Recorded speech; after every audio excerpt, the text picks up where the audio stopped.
Un mensaje para hoy. Un mensaje para hoy. Verso y lo que dice la Biblia del Dios creador, quizás se los hubiese hecho más fácil. Ejemplo, tuvieron que esperar a que alguien descubriera por fin que el mundo no era plano, que la tierra no era el centro del universo, sino que había una estrella que se llama Sol y que tiene planetas a su alrededor, y uno de esos planetas es la Tierra. Entonces, si le hubiesen dado caso a la palabra de Dios, en aquel entonces se le hubiera hecho más fácil quizás descubrir todas estas cosas, en lugar de esperar a que se descubrieran años más adelante, y con muchas dificultades se pudo descubrir. Luego pudieron probar que la Tierra, por ejemplo, era redonda, era una esfera y no era algo plano. Encontramos que la misma superstición ha sido un obstáculo para todos, incluyendo la ciencia. Me sorprende a mí a veces mirar científicos que están haciendo experimentos, y recientemente estuve observando dos de ellos que estaban haciendo un experimento, y a la verdad que son personas, se ven muy sabias y muy entendidas, y lo son, pero lo que me sorprendió fue que tienen dificultad para darle lugar a Dios, como que Dios es el que ordena todas las cosas, y ellos quieren siempre probar las cosas científicamente, y eso está bien, pero lo que me sorprendió es esto, que ambos estaban haciendo sus experimentos, y cuando iban a hacer el proceso, el paso donde se iba a saber si el experimento resultaba o no, los dos se cruzaron los dedos. Entonces, ¿qué me están diciendo con esto? Que en cierta manera ellos tienen algo que no es normal. Y no solamente se cruzaron los dedos, los dos hombres, sino que se cruzaron las manos, los brazos, y también se cruzaron los pies. Personas que tienen problemas para aceptar a un Dios de orden o a un arquitecto del universo, científicos, personas preparadas que tratan de probar las cosas siempre en base de experimentos, sin embargo, muestran esa debilidad en un punto dado. Y van al extremo, porque hay personas que cruzan los dedos solamente, ¿no?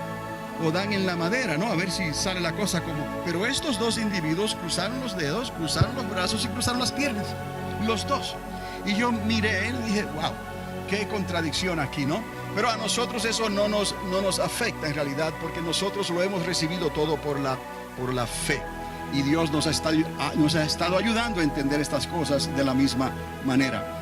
Vamos a pensar entonces que Dios permitió que el Big Bang, la gran explosión, saliera de un estado de orden en la eternidad, y ya podemos ver que la eternidad entonces es un estado de orden, para luego ejercer una recreación selectiva al introducir ¿a quién? Al hombre, a Adán y Eva. Y les había enseñado esta foto. En la Universidad de Monterrey tienen este monumento con estas piezas puestas. Obviamente parece que es en desorden, pero ese sería el estado de equilibrio de esas piezas, que quizás tenían otra forma anteriormente, se le dio esa forma, pero si se descompone todo y se suelta, entonces naturalmente toman esa forma, y ese sería el estado de descanso o el estado de equilibrio, y a eso le llaman entropía en acción. Eso es científicamente uno de los significados y usos que se le da a la entropía, porque hay otros usos, entropía térmica en asuntos de cambiar las temperaturas de diferentes maneras, pero en este caso es lo que les he estado hablando. Y también les quería enseñar que en base a lo que se ha comentado sobre el Big Bang, podríamos quizás relacionar esto, que es una colisión de esas partículas que hoy en día están tratando de romper a su estado más original. Están buscando la partícula más pequeña, pero aquí podemos ver, por lo menos podemos relacionar quizás en qué manera el Big Bang quizás pudo comenzar de una partícula de luz que Dios utilizó ¿para qué? Para entonces comenzar a crear el universo. Y esto es lo que ocurre cuando se colisionan partículas pequeñas aquí en la Tierra. Y les dejé este título: y la vida era la luz de los hombres, porque de aquí estábamos agarrándonos nosotros de ese versículo en Juan, sobre que Dios, Jesús vino a esta tierra y Él era la luz, y la luz era la vida. Y la luz era la vida de los hombres, y Jesús se identifica como la luz. Entonces es un atributo de Dios también. Pero también hay que recordar esto, que el apóstol Pablo también nos enseña en Colosenses. Nos habla en Colosenses 1, 15 al 17, que se nos muestra que el Hijo de Dios es la imagen de su invisibilidad. En otras palabras, Dios de por sí es invisible. ¿Quién lo hace visible? Pues Cristo es la imagen del Dios invisible. Por eso Jesús decía: el que me ha visto a mí, ha visto al Padre.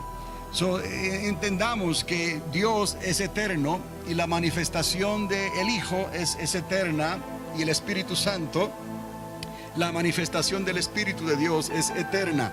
Eso es lo que consideramos como el orden perfecto de Dios. Y entonces Pablo nos recuerda que el Hijo es la imagen del Dios invisible. Y también nos dice que en el Hijo, en Cristo, todas las cosas fueron creadas, no algunas, sino todas las cosas fueron creadas por el Hijo, ¿no? Y todo lo que Dios creó es bueno. Eclesiastés nos habla sobre eso, que Él puso un elemento eterno en lo creado, ¿no? No es que Él está creando la eternidad. De esa manera la eternidad no es eternidad en ese sentido, porque tiene principio. Pero Dios está poniendo un elemento perpetuo y eterno en algo que Él ha creado. Esto nos está ayudando a entender entonces el lugar de la eternidad de Dios, y el lugar entonces en que comienza la creación. Porque esto es muy importante, porque la ciencia está llegando a un punto que quizás se pueda comparar con lo que estaban haciendo los descendientes de Nimrod, cuando ellos comenzaron a construir aquella ciudad y aquella grande torre para hacer ciertos descubrimientos que ellos querían hacer, y que se habían empeñado en realizar esos descubrimientos científicos, y nadie los iba a detener, a manera que Dios mismo tuvo que venir a ver lo que ellos estaban haciendo y detener esa obra de construcción que Dios estaba haciendo. Quiero que recuerden esto. Ahora que usted puede tener una idea del concepto de la eternidad, donde está Dios, pero Dios todo lo llena, es como si Dios permitiera entonces una creación dentro de sí mismo, pero aún así tiene que haber una separación. ¿Me explico? Porque eso que Dios está creando tiene principio y tiene fin. O quizás no tenga fin si Dios le da ese atributo de perpetuidad. Pero es como decir, aquí está Dios, un ejemplo, y dentro de Dios Él está permitiendo una creación. Pero aún así tiene que haber una separación, porque lo eterno es eterno. No tuvo principio ni tendrá fin, mas lo otro sí tuvo principio. Pues en ese momento en que tuvo principio, en ese momento en que se creó el espacio y el tiempo, en ese momento eso provocó una separación, aunque eso esté en cierta manera sustentado por Dios mismo, en Dios, si lo podemos ver de esa manera. Es necesario ver esto en este momento, porque lo que la ciencia está haciendo inadvertidamente es que va a llegar a ese punto entre la eternidad y la creación. Se están acercando como se estaban acercando en los días de la Torre de Babel, y Dios tuvo que venir a ver lo que estaban haciendo. Ahora la ciencia se ha unido como un solo hombre otra vez, utilizando el idioma inglés como un idioma universal, utilizando todas las mentes famosas de las naciones de la tierra. Se han unido en propósito, se han unido en objetivo, en una sola mente, un solo hombre, y están todos decididos a descubrir los orígenes de la creación. Para que usted tenga una idea lo peligrosamente que están llegando a ese punto, que se parece mucho al punto en que estaban los descendientes de Nimrod cuando ellos edificaron la Torre de Babel y comenzaron a buscar conocimiento que no les era permitido conocer. Y Dios confunde el idioma para atrasar el trabajo de ellos, porque no era que ellos iban a desistir. No, Dios simplemente retrasó por 6,000 años lo que ellos iban a descubrir, confundiendo las lenguas. Entonces ellos comenzaron otra vez dispersados por todas las naciones de la tierra, pero continuaban con el empeño de descubrir ciertas cosas que solamente a Dios le era permitido expresar o dar a conocer en el tiempo de Dios. Entonces, hoy en día, después de 6,000 años, casi 6,000 años, la civilización está de la misma manera que aquella generación de Nimrod. Tienen un solo idioma, en cierta manera, que es el inglés. Tienen una mente unida por las mismas personas y científicos de las naciones de la tierra. Tienen el dinero, tienen los medios, se han unificado para enviar satélites al espacio, se han unificado para hacer experimentos, se han unificado para hacer viajes, se han unificado para establecer una estación espacial alrededor de la tierra. Diferentes naciones, ¿me explico? Entonces, lo que Dios separó en los días de Nimrod, lo que Dios separó en los días de la Torre de Babel, después de casi 6,000 años atrás, está volviendo a edificarse, a unirse. Y el profeta habló específicamente, el profeta Daniel habló que en los últimos días la ciencia se multiplicaría en gran manera. Estamos viendo otra vez el resurgimiento, pero en este caso será llamada la segunda Torre de Babel. ¿Cuál es la importancia de esto? Consideremos que si Dios tuvo que descender, y les dije, no envió ángeles nomás, Dios mismo que descendió a la tierra para mirar lo que estaban haciendo ellos. Ahora sabemos por la palabra de Dios que el Señor mismo descenderá sobre el monte de los olivos y pondrá sus pies sobre el monte de los olivos, y Él vendrá a esta tierra física y personal, corporativamente. Entendamos entonces que nos estamos acercando, y la misma ciencia nos sirve de señal, como sirvió de señal para los días de Nimrod. Así está sirviendo de señal para los días de hoy, porque la ciencia se ha aumentado. Y estas cosas es necesario considerarlas, porque al entender esto, amados, al entender esto, nos podemos dar cuenta también cuán cerca está la ciencia, y quizás inadvertidamente, no lo están haciendo adrede así, sino que se están acercando a un terreno peligroso. Pero ¿qué dice eso? Que en realidad el fin ya se acerca, que el Señor está a las puertas. Y nosotros, el pueblo de Dios, como los hijos de Isaacar, entonces vamos a estar entendidos en los tiempos y las cosas que están ocurriendo a nuestro lado, para que usted y yo podamos entenderlas, podamos asimilar esta verdad y podamos compartirla con aquellos que Dios cruce en nuestro camino, que tendrán un corazón para escuchar, oídos para escuchar lo que el Espíritu Santo les quiere hablar, antes que sea demasiado tarde.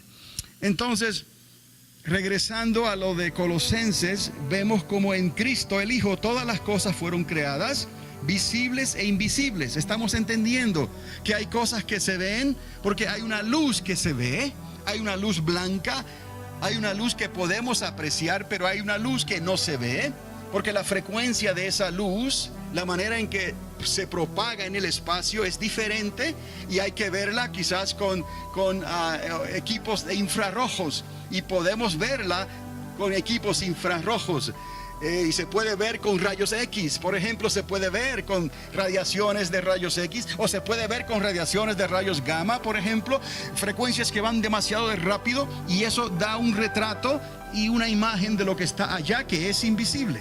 Pero no es que no sea invisible, que no haya nada, hay algo. Lo que pasa es que no se puede ver. Entonces ahora podemos entender por qué no podemos ver a Dios. Porque Dios es invisible, porque Dios es luz.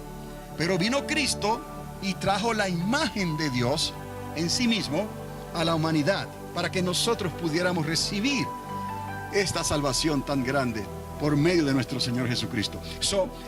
Todas las cosas fueron por Cristo creadas, visibles e invisibles. Todo por Él fue creado y para Él. También esto sirve los propósitos de Dios, y que los atributos de su eternidad, en esos atributos todas las cosas subsisten. De ahí el pensamiento de quizás mirar a Dios como si Él fuera un organismo, un cuerpo, ¿no? Y entonces Él nos permitió en Él ser.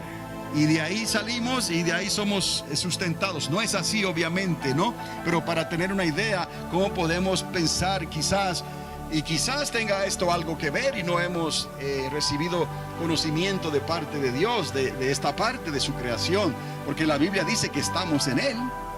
La Biblia dice que nos movemos en Él. La Biblia dice que todas las cosas son sustentadas por Él. Eso no está muy lejos de que Dios cargue con nosotros, en cierta manera. Pero lo que quiero que vean es que tiene que haber una separación entre la eternidad y la creación. Aunque estemos juntos, hay separación. Y lo que ha hecho Cristo es restaurar entonces esa creación o esa recreación, restaurarla otra vez al cuerpo, ¿no?, de Cristo. O decir entonces a la eternidad con Dios. Y Dios entonces establece de sus elementos y de sus atributos elementos eternos o perpetuos en las cosas que Él crea. De ahí que la nueva creación tenga atributos perpetuos, cielos nuevos y tierra nueva, de la manera que lo va a hacer. No entendemos bien porque no va a haber mar, como dice la Biblia, no hay sol, pero es una creación. Cielos nuevos y tierra nueva, dice el apóstol. Entonces hay cosas que todavía no entendemos completamente, pero que Dios lo puede hacer porque ya lo hizo antes. Pero Dios le puede dar entonces elementos eternos. Cuando habla del árbol de la vida, de sus 12 frutos, cuando habla del río de Dios, cuando habla de esa eternidad, ¿no?, perpetuidad, de esa ciudad celestial, de esa ciudadanía, de esa patria celestial. Está hablando de elementos creados, pero con elementos perpetuos o eternos. Y es necesario que podamos nosotros distinguir entre la eternidad de Dios, donde Él es, y lo que Él ha hecho. Él es y está allá, pero Él es en lo que ha hecho también y está allá, porque Él es omnisciente, todo lo llena y todo depende de Él. Quiere decir que todo lo que Dios hace e hizo es que bueno, de naturaleza buena. Entonces es necesario que entendamos que términos como el día es bueno, la noche es bueno, blanco es bueno, negro es bueno. ¿Me explico? Porque todo vino en el orden de Dios. Entonces vamos a entender eso y es necesario para poder ver lo que vamos a hablar más adelante. Ahora, en Apocalipsis capítulo 4, que es lo que les había dicho, ocurre la visión. Y es visión porque el mismo Juan dice que está en el Espíritu, ¿no? Y entendemos eso. Si vamos a pensar en este cuerpo de carne y hueso, ¿cómo vamos a ser transportados con este cuerpo de carne y hueso más allá de la atmósfera? Obviamente tenemos que entender eso, que no se puede hacer. Esto no trabaja así. Por lo tanto, la misma Biblia nos explica y Juan dice que Él está en el Espíritu. Ahora, ahí podemos ver la visión de un trono o del trono de Dios. Se nos muestra una composición. Cuando digo composición es porque aquí Juan describe ciertas cosas. Él ve un arco iris. Ahora hay que pensar cómo se forma el arco iris. ¿Me explico? Porque cuando Dios le dijo a Noé, mira el arco iris, cada vez que lo veas, recuérdate que yo, dice Dios, me recordaré del pacto que les he dado, que no volveré a destruir la tierra con agua. Y cada vez que vea el arco iris sobre las nubes, me recordaré de esto. Entonces, el arco iris no ocurre así porque sí. El arco iris ocurre porque hay que reunir ciertas condiciones, que haya nubes cargadas de agua, partículas de agua, el sol esté en cierta posición y la luz del sol va a penetrar esas goteras de agua, y la luz del sol es luz blanca, y cuando penetra las gotitas de agua, ¿no?, ocurre un efecto muy impresionante que la luz se divide en sus 7 componentes naturales, ¿no? En 7 colores, los 7 colores del arco iris. Eso no es casualidad y eso la ciencia lo ha descubierto y puede explicar por qué suceden estas cosas. Pero ya nosotros por la fe lo aceptamos, por la misma palabra de Dios. Pero lo que les quiero mostrar aquí es que Juan está viendo en el trono un arco iris. Y Juan está viendo en el trono un mar de cristal o de vidrio. Entonces hay que ver aquí lo que Juan está viendo es un arco iris, incluye vidrio o cristal, que es lo que conocemos también como el prisma. Cuando usted pasa la luz blanca por un prisma, se divide en sus colores, en sus 7 colores. Y obviamente esa luz es la fuente. Porque para que haya un arco iris, tiene que haber ¿qué? Luz. ¿Me explico? Entonces, estamos viendo aquí cómo esto se relaciona. Las cosas espirituales que eran antes porque Dios las estableció y las cosas para nosotros quizás físicas que las hemos venido a entender porque la ciencia lo ha explicado cómo ocurren esos cambios. Entonces, cuando Juan habla sobre un arco iris, ya sabemos que tiene que haber algo más, que no es un arco iris que está pintado en la pared. Entonces, incluye la fuente, que tiene que ser luz blanca, incluye algún tipo de prisma, y Juan habla de un mar de cristal. Y habla de vidrio, ¿no? Refiriéndose a lo mismo, al cristal. Ahora, en Apocalipsis 4, quiero mostrarles esto también. Ya habíamos hablado de Apocalipsis 4 anteriormente, pero ahora quiero que noten esto. El apóstol explica algunas cosas aquí que... Un mensaje para hoy. Un mensaje para hoy.